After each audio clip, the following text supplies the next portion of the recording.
A very good evening. Welcome to Primetime News on TV1. I'm Theruni Karunaratna. We're coming to you live from our Newsfirst studios here in Colombo. Here are tonight's headlines. SJB and SLPP hold talks on establishing power in local government bodies.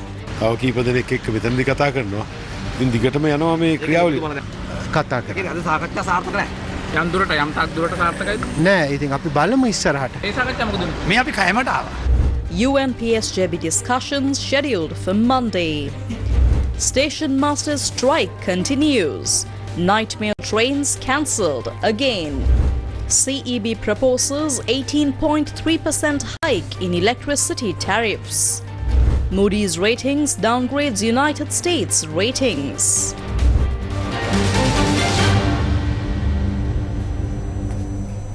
On to those stories in detail now. A discussion took place today between the Sri Lanka Podujana Peramuna and the Samagi Jana Balawegaya regarding the establishment of power in local government bodies where the opposition holds the majority of seats.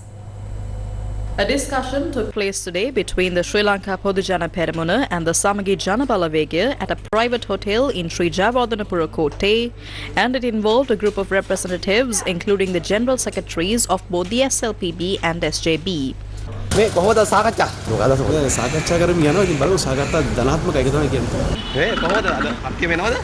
දැන් ලේකම්වරු කීප දෙනෙක් එක්ක කතා කරා දැන් තව කීප දෙනෙක් එක්ක මෙතනදී කතා කරනවා. ඉතින් දිගටම යනවා මේ ක්‍රියාවලිය. මේ අද තීරණයක් ගන්නවද? අද තීරණ ගන්න බෑ තව කල් තියෙනවා. සාකච්ඡා තාම නෑ මේ කෑම කන්නා. මේ සාකච්ඡා මොකද උනේ? මොන සාකච්ඡාද? දැන් ඔබතුමා කරපු සජින් මහත්තයත් එක්ක මේ සාකච්ඡාද මේ සජිත් එක්ක නෑ. නෑ. මේ අපි කෑමට ආවා. දැන් ඔබතුමාලා විපක්ෂයක් විදිහට එකතු වෙලා හදන නෑ විපක්ෂයක් හැටියට එකතු වෙන්නේ නැහැ. අපේ ප්‍රතිපත්ති වෙනස්. නමුත් අපි මේ පොදු ජනතාව මේ රටේ ඡන්දදායකයෝ දීලා තියෙනවා යම්කිසි පණිවිඩයක් මේ සියලු දේශපාලන පක්ෂ වලට. එතකොට අපිට දේශපාලන පක්ෂ හැටියට වගකීමක් තියෙනවා රටේ බහුතරයක් ජනතාව ලබා දුන්න පණිවිඩයට ඇහුම්කන් දෙන්න. ඒකට කොහොමද ඒ ඇහුම්කන් දීම කරන්න කියන කාරණේ සම්බන්ධයෙන් තමයි අපි කතා කරන්නේ. අද සාකච්ඡා සාර්ථක නැහැ.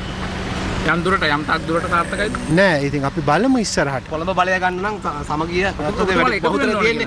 එකතු වීමක් කියන එක වෙනම දෙයක්. ජනතා මතයට ගරු කිරීම කියන එක තව දෙයක්. ඒකයි මම කියන්නේ එතන එකතු වීමක් නෙමෙයි ජනතා මතයට ගරු කිරීමක් කියන එක වෙනම දෙයක්.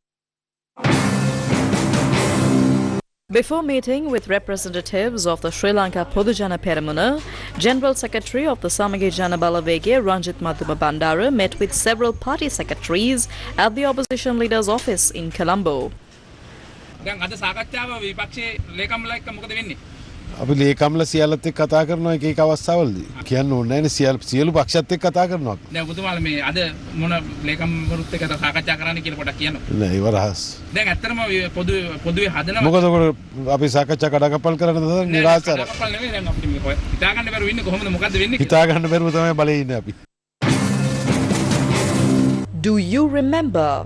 Back when the Rajapaksa government was in power, the Good Governance government took over with promises of reform. Fast forward to 2019 and the SLPP government started making serious accusations about corruption and misconduct within the Good Governance administration. Then, after the rivalry between Ranil Wickremesinghe and Sajith Premadasa, the Samagi Jana Balawegaya came into play. They spoke out about corruption not only in the Rajapaksa government but also under Ranil Wickremesinghe's leadership. The public had high hopes, expecting that those responsible for the wrongdoing would finally face justice. Do you remember when the SLPP government criticized the financial dealings of the Central Cultural Fund? An audit report covering 2015 to 2019 revealed some shocking details about how the fund was being mismanaged. The Central Cultural Fund, which is meant to preserve Sri Lanka's cultural heritage, was supposed to be managed by a governing body. But, according to the audit, this board did not meet regularly or properly, especially in 2015 and 2019. The report also pointed out that the board was not formed according to the required guidelines, and instead of funding cultural and religious restoration projects, a significant portion of the funds, 38 48% to 58% was spent on employee maintenance.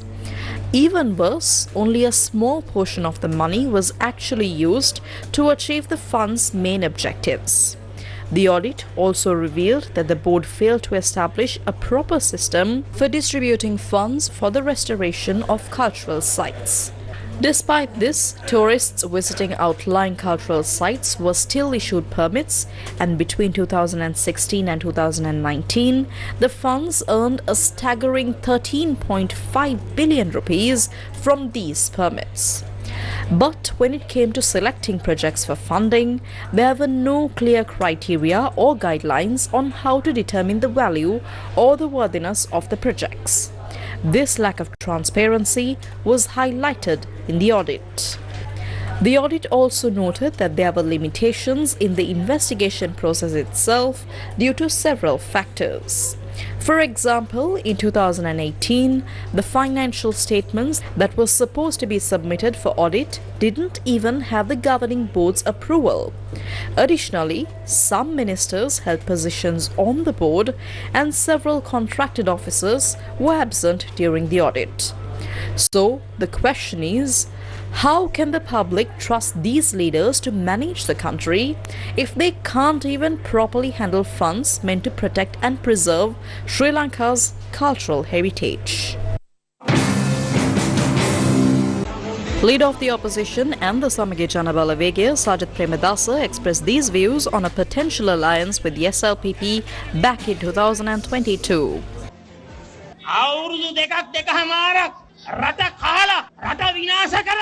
Did the people of this country ask us to work with those who robbed and destroyed the nation after holding a two-thirds majority for over 2 years? Even if I were offered the presidency of the United States, the role of Prime Minister of Britain, or even the power to rule the whole world, I say clearly, we will never betray you, the people we love.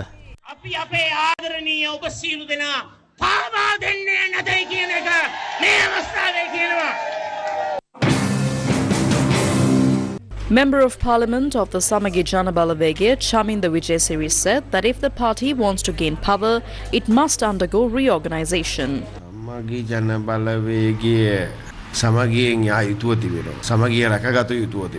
SJB must move forward in unity. That unity must be preserved. The party must be reorganized. Changes are happening within the internal structure of the party as part of the necessary process to gain the next government. I see that clearly. There are skilled leaders within the party.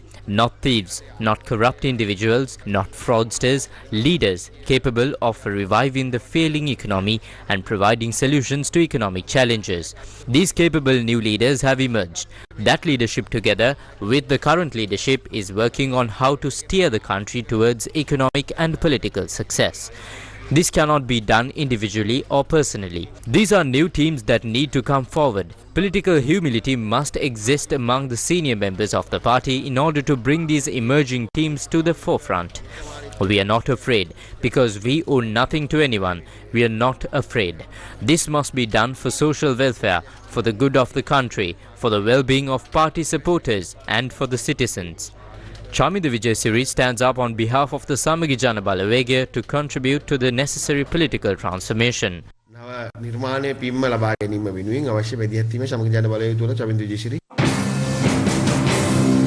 A group linked to the United National Party is preparing to meet with opposition leader Sajith Premadasa next Monday. Today, several political parties also gathered for discussions at the UNP office on Flower Road in Colombo. We are planning to meet with the Samagi Jana Balawegaya as well. On Monday, a team led by the former speaker will meet the opposition leader. We expect the talks to go well because our local government representatives are constantly urging us to unite, act on the people's mandate and take control of the councils through a united opposition. In councils where the compass doesn't even have a majority, we are confident that the opposition can form the leadership. සමග ජන බලවේගයේ පොහොට්ටුවක් ඉඳීවිද අනිවාර්යෙන් ඒ දෙපාර්ශ්වය මේ කටයුත්තේදී එකට ඉන්න. No, both parties need to work together in this effort. They have a duty to respect the people's mandate and the message from the people. මෙම කටයුත්තේදී එකතු වෙන්න. even though some parties have reportedly reached an agreement about forming local government bodies in the northern and eastern provinces, there is still disagreement over how to share the chairperson positions. Although the ITAC is leading in many areas, they do not have an absolute majority in several places. So if they want to form administrations, they need the support of other parties. They approached us for that support. Based on that, we held discussions. They're looking to form administrations in over 30 local councils, and they've won significant numbers in some councils. While our numbers are smaller compared to theirs, we have asked them to give us the chairperson position in 4 councils. We also believe that there should be a formal memorandum of understanding between both parties. This agreement should be officially documented and accepted by all parties involved. That is our expectation.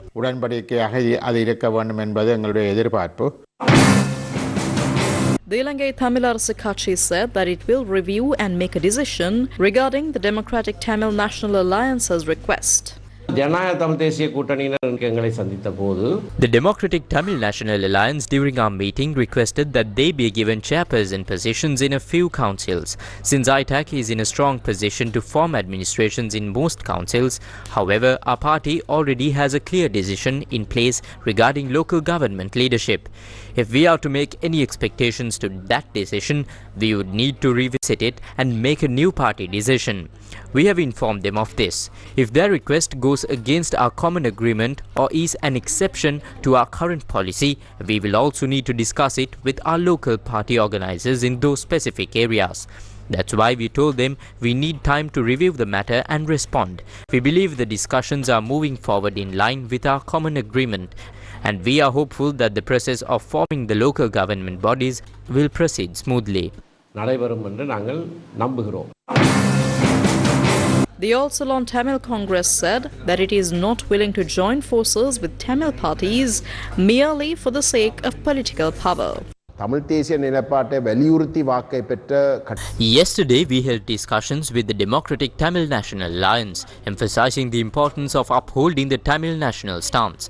We hope to reach an understanding between the parties. However, the concerning issue is that they are unwilling to come to an agreement based on the mandate given by the people. Instead, they insisted on agreeing merely to secure power and positions. This is not a stance we can support. We are committed to acting in accordance with the people's mandate.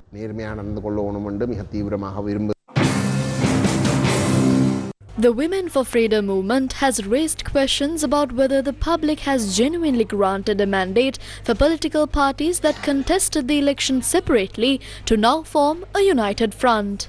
The opposition is making an attempt to unite across party lines to consolidate power. They are trying to show unity and togetherness, but in reality that unity isn't real. People in this country haven't forgotten what the current opposition parties, whether it's the SLPP, the SJB, the UNP or Ranil Wickremesinghe, did in the past. The public still remembers their actions. So the question is if their parties really have the people's permission to suddenly join forces and take power after contesting the election separately with different policies and promises. It seems that, driven by a hunger for power, they are now coming together, not because they share common values or care about the people, but because they see a chance to grab power for themselves.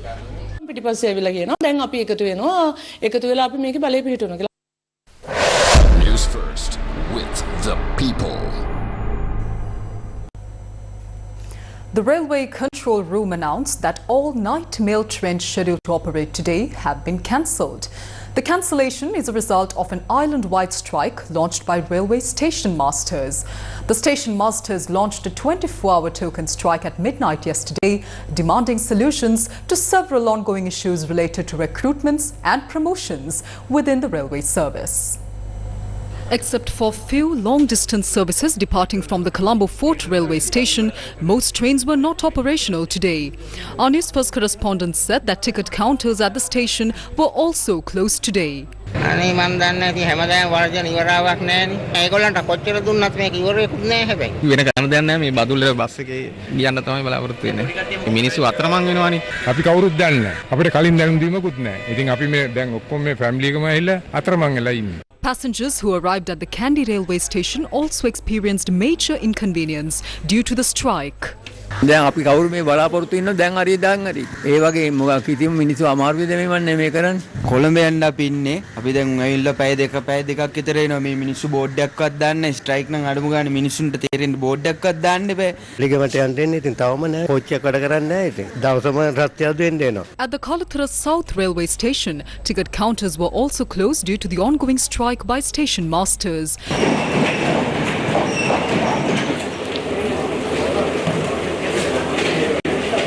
Nearby automated gates at the Payagala railway crossing were also not functioning today.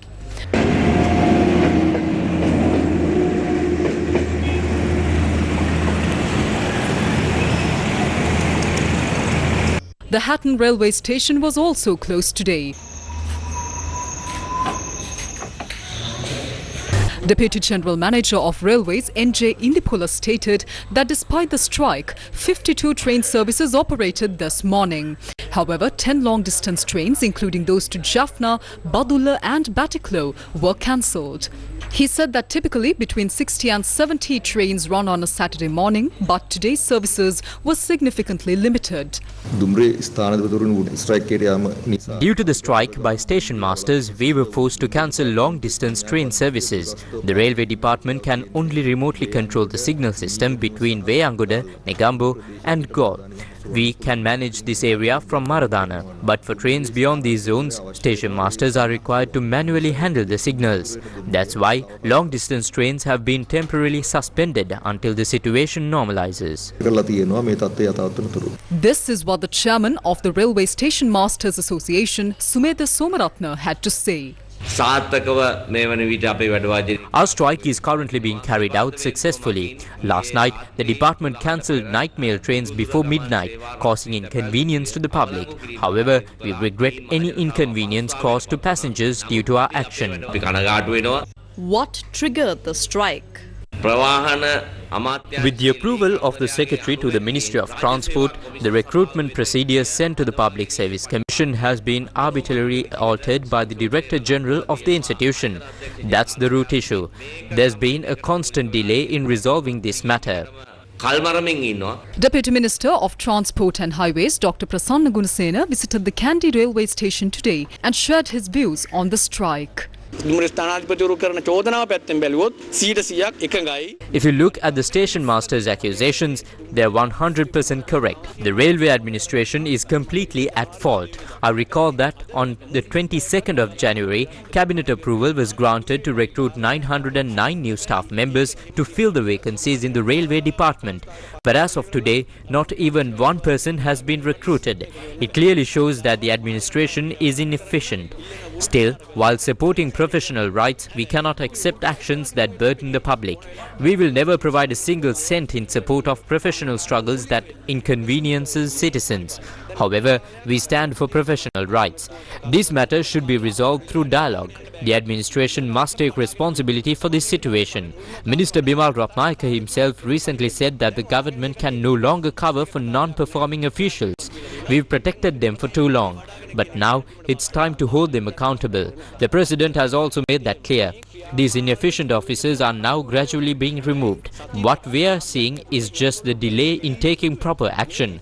But the demands will likely be addressed within a couple of weeks or a month. The unions know this, which is why they've started this now. We also need to understand the political motives behind such trade union actions. The Ministry of Transport, Highways, Ports and Civil Aviation said that earlier this year, the Cabinet approved the recruitment of 909 personnel to fill vacancies in the Department of Railways. Among them were 106 station master positions. The ministry stated that while solutions have already been provided at the ministerial level to address the station masters' demands, it expressed disappointment that the unions have chosen to take action that disrupts public life. And in more local news, the Ceylon Electricity Board has proposed an 18.3% hike in electricity tariffs. CEB's acting chairman Udayanga Hemapala said the proposal was submitted to the Public Utilities Commission of Sri Lanka on Thursday. The PUCSL will review the proposal and is expected to announce its final decision on the matter later this month. And if approved, the new electricity rates will come into effect on the 1st of June. Moving on to more local news now, Colombo Additional Magistrate Pasan Amarasekara has ordered the discharge of 12 individuals who had been arrested and released on bail on suspicion of aiding and abetting the commission of acts of terrorism in connection with the Easter Sunday attacks. Colombo Additional Magistrate Pasan Amarasekara ordered the discharge of 12 individuals following a report submitted to the court by the Terrorism Investigation Division on the 11th of December 2020. The suspects were taken into custody, held under detention orders for the purpose of investigation and subsequently remanded pending further inquiries. They were later released on bail. The suspects discharged are Sinti Satuna, Rauf Fatima Sara, Lebbe Rishana, Saligu Junai Tisya, Kasim Madania, Fatima Shahida, Ibrahim Sadda, Mohammad Irfan and Mohammad Shafan. After appearing before the court, officers from the TID informed the magistrate that investigations against the suspects alleged to have aided and abetted acts of terrorism had been concluded and that the relevant investigative material had been submitted to the Attorney General. The court was further informed that pursuant to the directions issued by the Attorney General on the 9th of April, no further legal action would be instituted against the suspects at this time. Counsel appearing on behalf of the suspects moved for an order directing the release of items seized during the course of the investigation, including mobile phones. The TID informed the court that arrangements were being made to return 6 mobile phones. Having considered the submissions of both parties, the additional magistrate ordered the discharge of the suspects from further judicial proceedings in this matter and directed that the seized items be returned. Be a part of the Beach Rugby Carnival, organised by OTRFU on the 24th of May, 3 p.m. onwards at the Port City, Colombo. More information on 0777 3865233. Media sponsor Yes 101, Legends 966 and TV1. India to Sri Lanka, Santosh Jha visited the chief prelates of the Malwatu and Askeri chapters in Kandy. High Commissioner of India to Sri Lanka, Santosh Jha visited the Malwatu Mahavihara, where he met with the chief prelate of the Malwatu chapter, Most Venerable Tibbatuave Sri Sumangala Thero. The Indian High Commissioner received blessings from the Venerable Thero. He handed over the essential items for smart classrooms for the Malwatu Pirivena.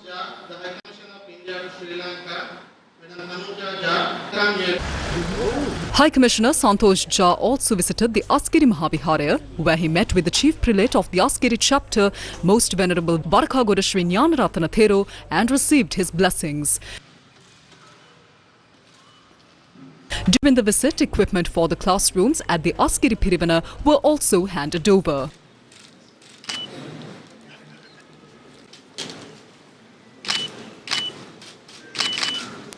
As close neighbors, our relationship draws its strength as much through our interconnected values of Buddhism as it does from the limitless possibilities of our shared future. Our strength lies in sharing our knowledge, capacity, and prosperity. From Dhamma to digital technology, our relationship spreads across many layers. We are working to enhance connectivity, deepen economic engagement, upgrade trade and investment ties, further cultural and educational cooperation, expand tourism and people-to-people ties. Essential equipment worth 10 million rupees was provided for the classrooms at the Askeri and Malwatu Pirivenas.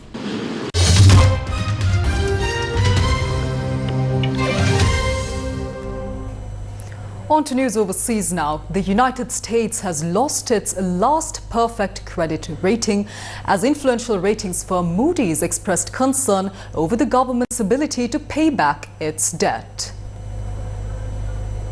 In lowering the United States rating from AAA to AA1, Moody's noted that successive U.S. administrations had failed to reverse ballooning deficits and interest costs. A AAA rating signifies the country's highest possible credit reliability and indicates it is considered to be in very good financial health, with a strong capacity to repay its debts. Moody's warned in 2023 the U.S. AAA rating was at risk. Fitch Ratings downgraded the U.S. in 2023 and S&P Global Ratings did so in 2011. Moody's held a perfect credit rating for the US since 1970. Moody's said in a statement, quote, "The downgrade reflects the increase over more than a decade in government debt and interest payment ratios to levels that are significantly higher than similarly rated sovereigns," unquote. In a statement, the White House said it was focused on fixing Biden's mess while taking a swipe at Moody's. Meanwhile, Russian and Ukrainian officials held their first face-to-face talks in over 3 years yesterday, meeting for less than 2 hours in Istanbul, Turkey. Now, despite pressure from US President Donald Trump to reach a resolution, the delegations were unable to agree on a ceasefire. In the talks, Ukrainian and Russian officials agreed to exchange 1,000 prisoners of war each, the largest swap since the conflict began. Ukraine's chief negotiator Rustem Umerov said the discussions held yesterday in Istanbul also covered the possibility of a ceasefire and a future meeting between the country's presidents. Umerov said Kiev believed the next step should be a meeting of the nation's two leaders. Umerov said that the first priority in the talks was to secure the release of prisoners of war and the second to secure a ceasefire, adding that the next step should be a leader-level talk. Our president was expecting the high-level discussions in here, and I think the next step would be that the leaders-level meeting should be organized, and that would be our next step. So at this stage, we once again would like to reiterate Ukraine wants peace. Ukraine is focused to people, and we're able and capable to continue fight. But at the end of the day, we need to finalize this war. Russian presidential aide Vladimir Medensky, who headed Moscow's delegation, said that both sides agreed to provide each other with detailed ceasefire proposals and a meeting between the heads of state. Meanwhile, UK Prime Minister Sir Keir Starmer said European leaders have agreed to step up joint action against Russia over its failure to agree to a ceasefire with Ukraine, following talks with United States President Donald Trump. So we just had a meeting with President Zelensky and then a phone call with President Trump to discuss the developments in the negotiations today, and the Russian position is clearly unacceptable and not for the first time, and so as a result of that meeting with President Zelensky and the discussion with President Trump, we are now closely aligning and coordinating our responses, and will continue to do so. Talks in Istanbul were the first direct talks between officials from the two sides for more than 3 years. Israel's military has announced the launch of a major offensive aimed at defeating Hamas and securing the freedom of the remaining hostages in Gaza. The Israeli Defense Forces said on its X account that it had mobilized troops for Operation Gideon's Chariots to seize strategic areas of the Strip.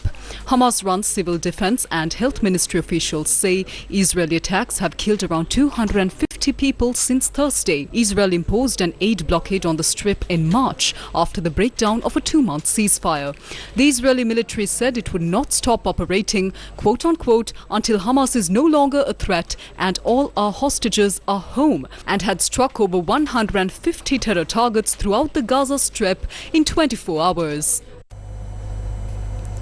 Now, COVID-19 cases are increasing across Asia, with Hong Kong and Singapore seeing a significant surge in infections. This rise in cases has prompted health authorities to issue warnings and take action. COVID-19 is once again making headlines in Asia, with Hong Kong and Singapore witnessing a sharp rise in infections, hospitalizations and virus activity. Foreign media reported the resurgence comes as waves of the now endemic virus continue to swell across the region, reminding the public of the ongoing risks. In Hong Kong, severe cases, including deaths, have reached their highest levels in about a year. Singapore is also experiencing a sharp uptick in cases. The city's health ministry reported a 28% week-on-week increase in infections. Daily hospitalizations have also jumped approximately 30%. Elsewhere in Asia, mainland China is seeing a significant rise in infections. The Chinese Center for Disease Control and Prevention reported that COVID test positivity rates more than doubled over a 5-week period.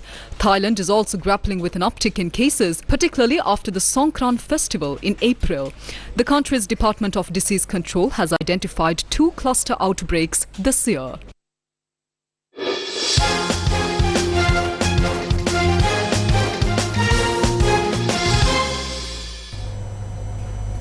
Former Sri Lankan cricketer Kaushal Silva has been appointed as the head coach of the Premier Women's Programme of the Dandenong Cricket Club in Melbourne, Australia.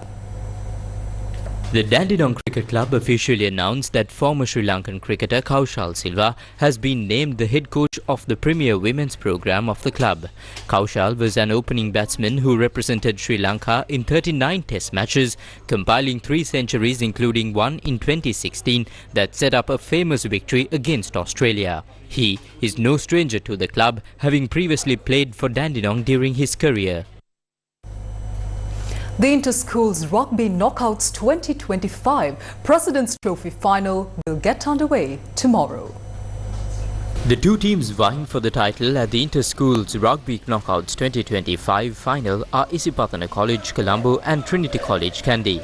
This will be the 5th time these 2 powerhouse teams face off in the final of the tournament. Out of the previous 4 encounters in the final, Trinity College has come out on top thrice. The last time these teams met in the final was in 2012. In that match, the defending champions Isipathana College triumphed. Isipathana College has claimed the President's Trophy an impressive 12 times. Trinity College was crowned champions in 1987, 1993 and 2011. හොඳට practice කරා අපි match බයි match ඇවිල්ලා දැන් අවසාන මහා තරඟට තේරිලා ඉන්නවා අපේ team එකේ හොඳ බැලන්ස් ටීම් එකක් ඉන්නවා හොඳට ප්‍රැක්ටිස් කරලා තිනවා කෝච් කී ගේම් ප්ලෑන් එකට අපි මේ පාර හොඳට නොකවුට්ස් තරඟවල ඉවර කරන්න තමයි බලාපොරොත්තු වෙන්නේ. This Inter-Schools Rugby Knockouts 2025 will kick off tomorrow at 4 p.m. at the Royal College Sports Complex in Colombo. And that's a wrap of Prime Time News for tonight. Thank you for joining us. Take care. Good night.